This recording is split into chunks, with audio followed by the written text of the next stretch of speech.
ভাৰতীয় লোকৰ বংশবৃক্ষলৈ স্বদেশী হল বাংলাদেশী এই বিস্ফোৰক অভিযোগ প্ৰাক্তন বিধায়ক শিলাদিত্য দেৱৰ মৰাঝাৰ আৰক্ষী থানাৰ এগৰাকী বিষয়াৰ বিৰুদ্ধেও সৰব হৈ পৰে প্ৰাক্তন বিধায়কগৰাকী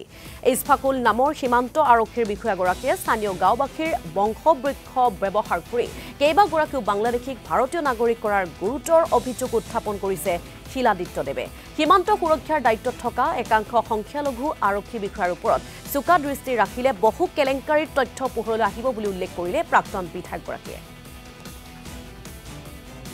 বাৰে যে এনআৰসি যেটো হৈছে অসমত এই এনআৰসিটো ফ্ৰড হৈছে বেসিক্যালি আৰু আমি জানো যে আমাৰ অসম আন্দোলনৰ পৰা যে 80 লাখ বাংলাদেশী মানুহৰ নাম কৰ্তন হ'ব লাগিছিল তাৰ জায়গাত কি হৈছে গোটেইবিলাক ভাৰতীয় হৈ গ'ল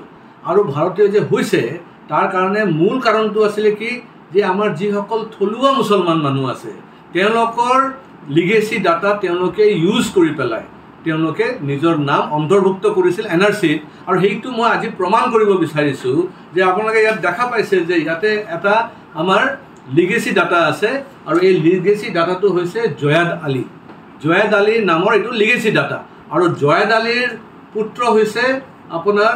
নিশফৰ আলী আৰু নিশফৰ আলীৰ পুত্ৰ হৈছে তৈবুৰ ৰহমান এটা তৈবুৰ ৰহমান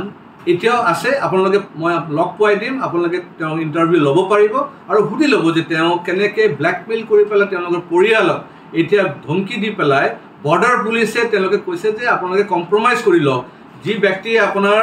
মানে গ্ৰাণ্ডফাদাৰৰ লিগেসি ডাটা ইউজ কৰিছিলে এতিয়া আপোনালোকে এইবিলাক ধৰা নিদিব ধৰা দিলে আৰু এজন মুছলমান মানুহ কষ্ট পাব আপুনিও মুছলমান হয় হিও মুছলমান হয় এইখানে আপোনালোক কম্প্ৰমাইজ কৰক